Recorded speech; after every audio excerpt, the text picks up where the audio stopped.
గణతంత్ర దినోత్సవం సందర్భంగా మనం జనవరి 26వ తారీఖు రోజున ప్రతిసారి ఒక జెండా పండుగ అయితే మనం ఏర్పాటు చేసుకుంటూ ఉంటాం. ఒక జాతీయ జెండాను ఎగిరేసి ఇలా గణతంత్ర దినోత్సవం జరుపుకుంటూ ఉంటాం. మరి గణతంత్ర దినోత్సవం అంటే ఏందనేది చాలామందికి నేటికి కూడా తెలియదు. ఈ గణతంత్ర దినోత్సవం అనేది 1949 నవంబర్ 26 తారీఖున ఈ రాజ్యాంగాన్ని ఆమోదించడం జరిగింది.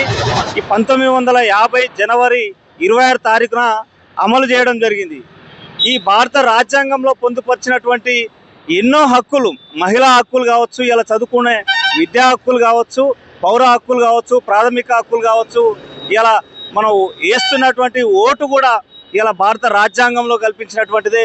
డాక్టర్ బాబాసాహెబ్ అంబేద్కర్ గారు ఈ ఓటు హక్కు విధానాన్ని మనకు కల్పించకపోతే ఇలా అగ్రవర్ణాలు కనీసం ఆ ఓటు వేయమని కూడా మన ఇంటి దాకా వచ్చే పరిస్థితి కూడా లేకుండేది. ఇలా ఓటు వేసే హక్కు ఉన్నందుకే ఇలా మన వాళ్ళు నాయకులుగా కూడా రాజకీయంగా కూడా పోటీ చేయడానికి అవకాశం ఉందనేది ఈ సందర్భంగా తెలుసుకోవాలి.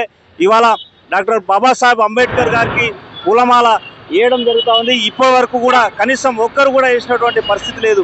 డాక్టర్ బాబాసాహెబ్ అంబేద్కర్ గారిని, ఆయన రచించిన రాజ్యాంగాన్ని గుర్తించకపోవడం నిజంగా ఇది చాలా బాధాకరం. నిజంగా ఇది దుర్మార్గం అనేది ఒకసారి మనం గుర్తు చేసుకోవాల్సిన అవసరం ఎంతైనా ఉన్నది.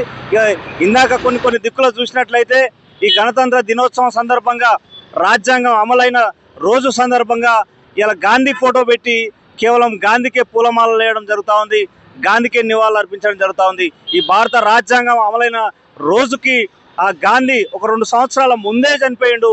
ఈ భారత రాజ్యాంగ కమిటీలో కూడా, భారత రాజ్యాంగంలో కూడా ఆయన ఎక్కడ కూడా ఒక సభ్యుడు కూడా కాదు. అది తెలుసుకోవాల్సిన అవసరం ఎంతైనా ఉన్నది. కేవలం గాంధీ ఫోటో పెట్టి నివాళులు అర్పించడం నిజంగా బాధాకరం. అంబేద్కర్ గారి ఫోటో పెట్టాల్సిన అవసరం ఎంతైనా ఉన్నది. ఆయన చేసినటువంటి సేవలు, ఆయన ఇచ్చినటువంటి హక్కులను గుర్తు చేసుకోవాల్సిన అవసరం ఉంది. చాలా దిక్కులు అనేక రకాలుగా కూడా మేము కొన్ని దిక్కులు చూసినట్లయితే కేవలం గాంధీజీ ఫోటో పెట్టి మాత్రమే ఈ గణతంత్ర వేడుకలను నిర్వహించినటువంటి పరిస్థితి అయితే మనం చూస్తా ఉన్నాం. ఇది భారత రాజ్యాంగం అమలు చేసినటువంటి దినోత్సవం సందర్భంగా భారత రాజ్యాంగాన్ని మనం కాపాడుకోవాల్సిన అవసరం ఎంతైనా ఉన్నది. కాబట్టి ఇలా డాక్టర్ బాబాసాహెబ్ అంబేద్కర్ గారిని స్మరించుకోవాల్సిన అవసరం ఎంతైనా ఉన్నది. వర్ధిల్లాలి భారత రాజ్యాంగం, వర్ధిల్లాలి భారత రాజ్యాంగం. జోహార్ డాక్టర్ బాబాసాహెబ్ అంబేద్కర్.